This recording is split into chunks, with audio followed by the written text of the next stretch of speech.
cómo vivían los cristianos en Al-Ándalus. Estamos acostumbrados a escuchar, en círculos de ideologías nacionalistas y regionalistas, que en Al-Ándalus durante 8 siglos, convivieron pacíficamente y en armonía, las 3 culturas predominantes en la Hispania medieval: musulmanes, cristianos y judíos. Craso error. En este video reportaje, vamos a ver, que exactamente, no fue así. Escuchemos. El puesto más bajo en la escala social era el de los cristianos y judíos, pese a que muchos de estos habían colaborado con los invasores. Los Omeya, 756 a 1031, gobernaron un Al-Ándalus dividido en diversos grupos raciales y religiosos. Entre los musulmanes estaban los árabes, sirios, yemeníes, bereberes y muladíes, cristianos conversos al Islam, después los cristianos, llamados mozárabes, que podían ser de origen godo o hispano-romano, los judíos y los eslavos, que solían ser esclavos y libertos.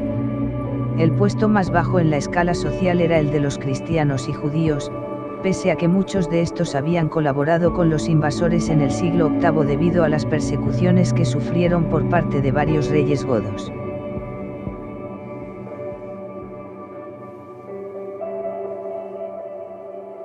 La protección a los monoteístas. Para explicar el trato que daban los musulmanes a los creyentes de otras religiones, recurrimos al profesor Felipe Maillo, acerca de la conquista árabe de Hispania. Hay 2 maneras de concebir esas relaciones. Una, la teológica, que divide a los no musulmanes en monoteístas, cristianos y judíos, casi en exclusiva, y politeístas. Los primeros reciben una especie de protección o tolerancia, los segundos, no tienen más alternativa que la conversión o la muerte. Otra, la política, los politeístas que viven en territorio islámico son diíes y están sujetos a la dhimma, que son normas especiales de obligado cumplimiento, y los que viven en territorio no islámico son arbíes. Maillo subraya que el Islam tradicional no otorga igualdad con los musulmanes a los monoteístas que viven en Dar el Islam, ni lo pretende, porque no puede permitir que se confundan los verdaderos creyentes con los cristianos y judíos. Cuando los musulmanes se apoderaron de España, trasladaron la legislación que los califas ya aplicaban a los cristianos y judíos de Egipto y Asia Menor.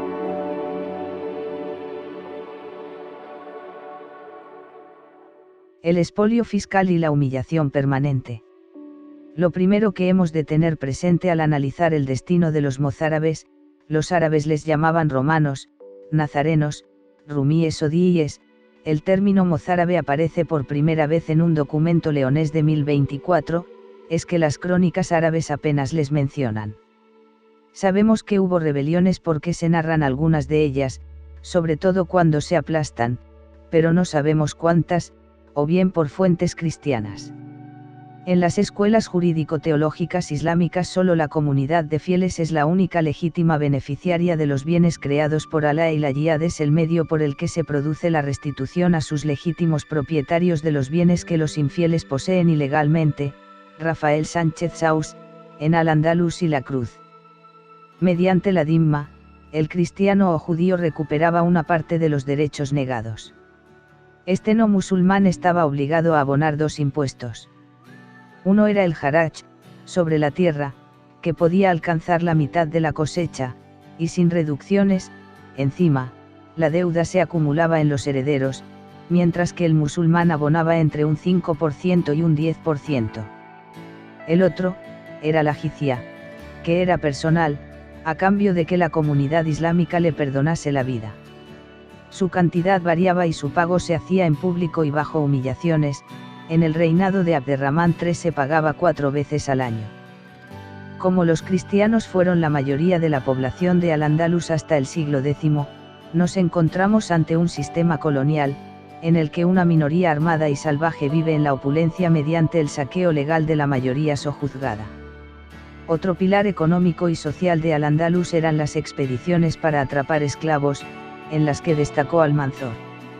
La dhimma incluía más normas, como la prohibición absoluta de poseer armas, de habitar casas más altas que las de los verdaderos creyentes, de montar a caballo y de vestir ropas lujosas y de colores vivos, la reducción del valor del testimonio de un cristiano y un judío al de una mujer musulmana, que era la mitad que un varón musulmán. Los emires y califas nombraban no solo a los condes, jefes de la comunidad cristiana, y a los recaudadores de impuestos, sino, también a los obispos. Muchas veces usaban a los mozárabes como personal de confianza, lo que les hacía a estos más dependientes del favor omeya pero más odiados entre la masa agitada por los ulemas.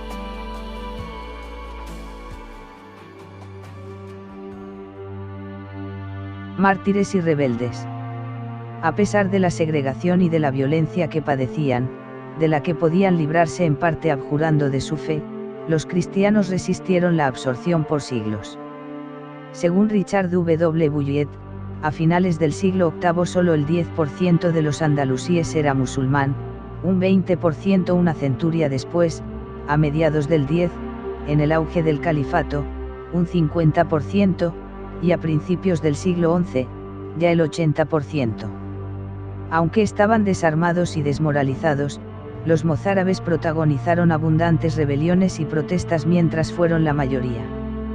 En el siglo VIII destacaron el movimiento martirial de Córdoba, 850 a 859, en el que varias docenas de cristianos, de los que el más conocido es San Eulogio, que llamó extranjera a la dominación de los musulmanes, se presentaban ante las autoridades para confesar que no creían en Mahoma y someterse a la pena de muerte, y la sublevación de Omar a Ibn Afsun, muladí que se bautizó como Samuel, en un territorio entre Córdoba y el Mediterráneo, con capital en Bobastro, a la que el poder omeya le costó casi 50 años aplastar, 880 a 929. Semejantes reacciones de los cristianos demuestran la incapacidad de los musulmanes para construir una sociedad en la que hubiera una unidad y un respeto mínimos entre sus elementos. Batlleur afirma que el estatus del dhimmi fue peor que el del esclavo, porque éste, aunque privado de libertad, no sufría una humillación obligatoria y constante prescrita por la religión. En una paradoja de la historia, los reyes cristianos adoptaron el modelo de la dhimma a partir del siglo XI para regular las relaciones con los musulmanes que incorporaban a sus reinos.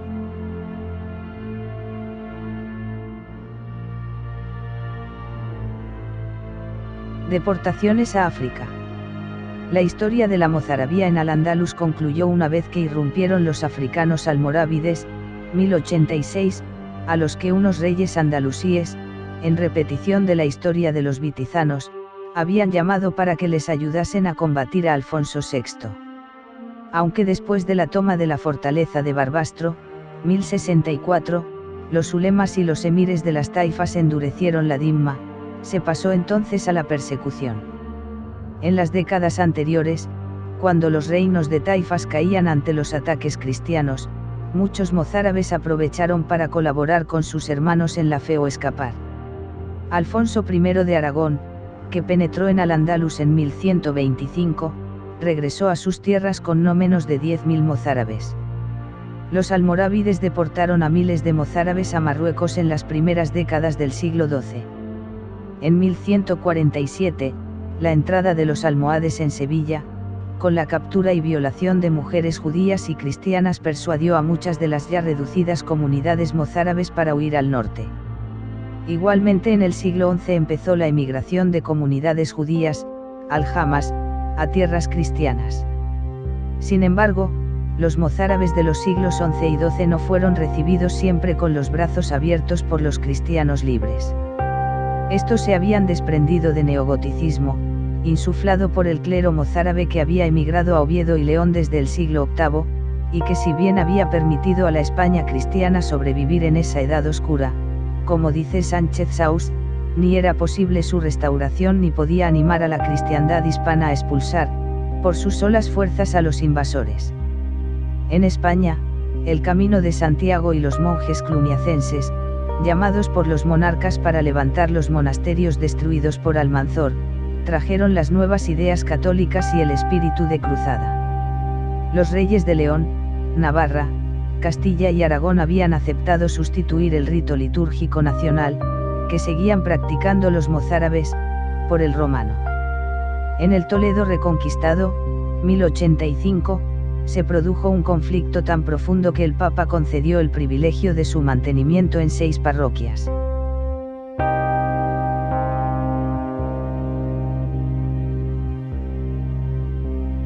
Confundidos con sus amos. Además, debido al proceso de aculturación que padecían desde hacía siglos y del fracaso de su goticismo para defenderse de él, los mozárabes estaban tan arabizados que usaban nombres árabes y se circuncidaban, hábitos que practicaban incluso los clérigos, hablaban el árabe mejor que las lenguas romances y el latín, vestían a la oriental y pretendían descender de personalidades árabes. También en ellos arraigaron varias herejías por influencia islámica, sobre todo las que negaban la divinidad de Cristo o la Trinidad, como el adopcionismo, defendida por un arzobispo de Toledo, Elipando. La comunidad mozárabe de Lisboa desapareció por la espada de los cristianos. En el sitio y toma de esta ciudad, 1147, participaron cruzados ingleses y flamencos que mataron al obispo y cautivaron a sus fieles, porque, a pesar de las invocaciones de estos a la Virgen María, habían defendido la ciudad y, por sus vestidos y su lengua árabes, parecían más musulmanes, o herejes, que cristianos. Así concluyó una comunidad que sufrió lo indecible en su propia tierra por lealtad a Cristo y la Iglesia. Estas son las paradojas que a veces tiene la historia.